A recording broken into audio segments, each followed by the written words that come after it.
One of the biggest concentrations we've had in the recent months is working with Open Compute.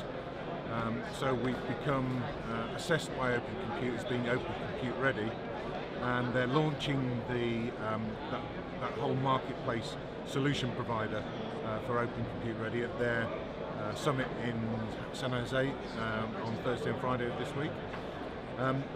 That's been really good for us because we sit, as part of that, we sit on the data center project board. So we get monthly calls where we interact with all of the providers, users, and solution providers. So we actually get to hear about what's happening in the data center market, and we can try and cherry pick from that as to what is going to be the sort of leading solution going forward.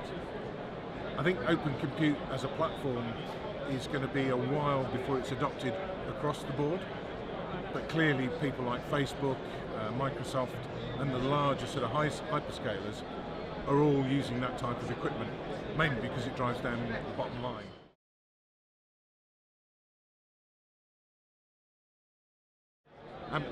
So I guess the biggest driver for efficiency has been the cooling system. That's been the real focus to drive down PUEs from maybe 10 years ago when they were definitely at the sort of 2 level.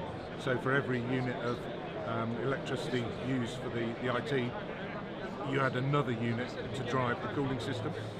So our current PUE is at 1.2. But one of the key things we've learned is that because data centers are often not fully loaded, they're often somewhere in the region of 50 to 75% loading.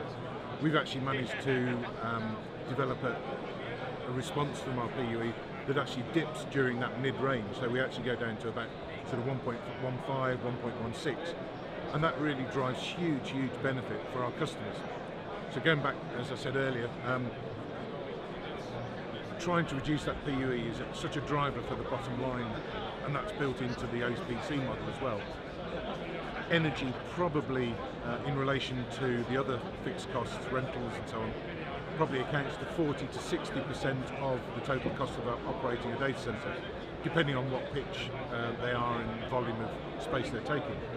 So if we can reduce that PUE from, say, a 1.6, 1.7, which is the last benchmark figure from the Uptime Institute survey, down to a 1.2 even.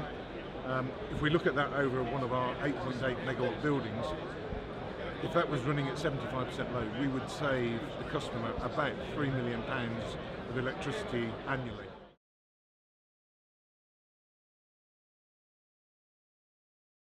So I guess the real key there is actually providing the right resilience that they need as a service, not a one-size-fits-all. If you go back historically, people have generally done a 2N system, or probably N+1 on cooling, but 2N electrically. It may be the easiest to manage, but it involves a lot more capital investment. That may not always suit the model that the customer wants. So if they've got more resiliency in their applications, it actually works better if you give them a different architecture. The flexibility that we've got in the building that we've put together allows us to configure that electrical infrastructure to be N+1, either on a catcher system or a redundant system, or even a full 2N system. So we've got that flexibility to address the actual requirements. So it's having the flexibility or the innovation in the design of the base infrastructure that allows us to meet people's requirements.